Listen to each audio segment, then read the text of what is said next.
प्यारे बच्चों, एक दफ़ा का ज़िक्र है एक बच्ची जिसका नाम फ़ातिमा था। अपनी अम्मी से किसी बात पर उलझ रही थी कि उतनी देर में उसके पापा भी घर लौटे तो उन्होंने देखा कि उनकी 12 साला बेटी अपनी माँ से उलझ रही है। उन्होंने फ़ातिमा से पूछा, क्या हुआ भई, आज मूड क्यों ख़राब है? फ़ातिमा ने कहा, पापा, अभी कुछ दिन पहले बड़ी आंटी अपने बच्चों के साथ 10-12 दिन हमारे घर पर रह कर गई हैं। आज मामा जान छोटी आंटी को फ़ोन पर कह रही थीं कि हमारे पास कब आ रही हो। फ़ातिमा के पापा ने उससे कहा, फिर क्या हुआ बेटा?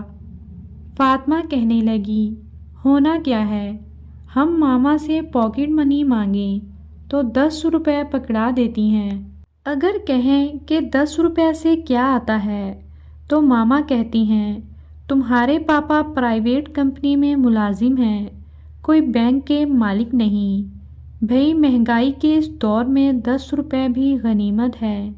वो तो ठीक है पापा, लेकिन आंटी के बच्चों को तो 20-20 रुपए देती हैं, नान चने दही भल्ले और ब्रेड भी खिलाती हैं। फ़ातिमा के पापा ने उसे बताया, भाई मेहमान तो अल्लाह की रहमत होते हैं, उनकी खिदमत करना प्यारे आका सल्लल्लाहु अलैहि वसल्लम की सुन्नत मुबारका है। फ़ातिमा कहने लगी, पापा आपकी बात तो बिल्कुल ठीक है, मगर अपनी पॉकेट भी देखनी चाहिए। आपकी सैलरी में 20,000 रुपये हैं, अगर उन पर 2,000 खर्च करें तो जाहिर है बजट ख़राब होगा और महीने के आखिर पर किसी के सामने हाथ फैलाएंगे। बेटा नो टेंशन, उधार का सिलसिला चलता रहता है, जब सैलरी आएगी उन्हें दे देंगे।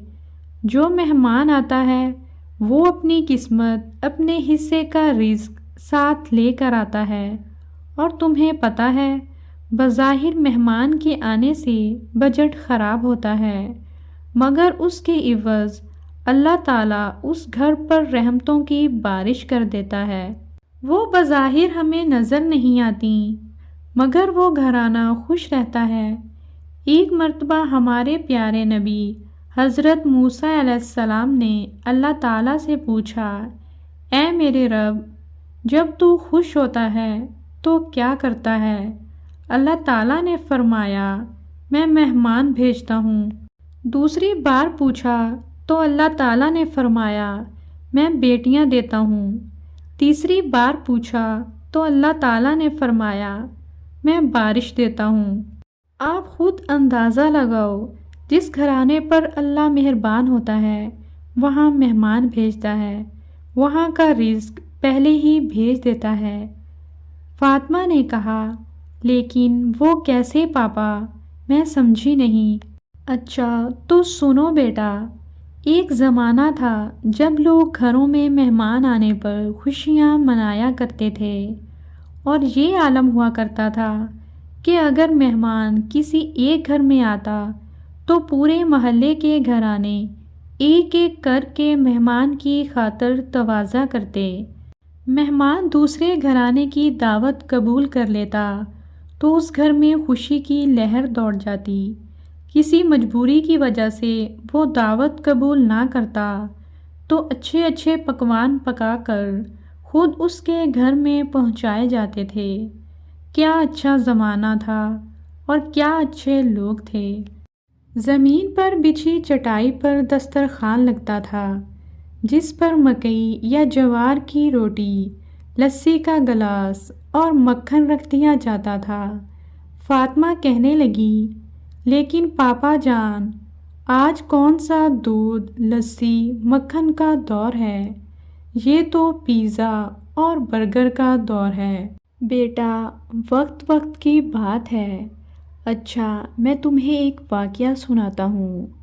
हमारे प्यारे नबी हज़रत मोहम्मद सल्लल्लाहु अलैहि वसल्लम के दौर में एक खातून ने आपकी खिदमत में पेश होकर अर्ज़ की, کہ اس کا شوہر روز کئی مہمانوں کو لے کر آتا ہے، اس سے ان کی خدمت نہیں ہو سکتی۔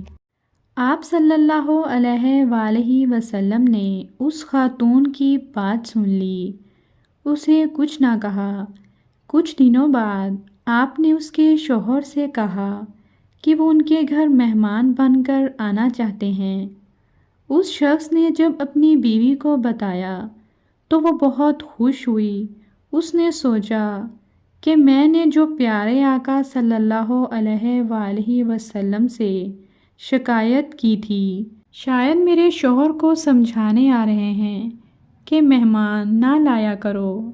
پیارے نبی صلی اللہ علیہ وآلہ وسلم نے کھانا کھایا اور صحابی سے کہا کہ میں جب گھر سے جاؤں گا تو تمہاری بیوی مجھے جاتا ہوا دیکھے۔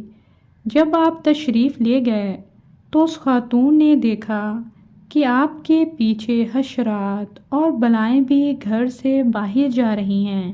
آپ صلی اللہ علیہ وآلہ وسلم نے اس گھرانے کو درس عظیم دیتے ہوئے کہا کہ جب مہمان گھر سے روانہ ہوتے ہیں تو ان کی برکت سے گھر میں موجود بلائیں بھی گھر سے چلی جاتی ہیں، اس لیے ہمیں مہمان کی قدر و منزلت کرنی چاہیے۔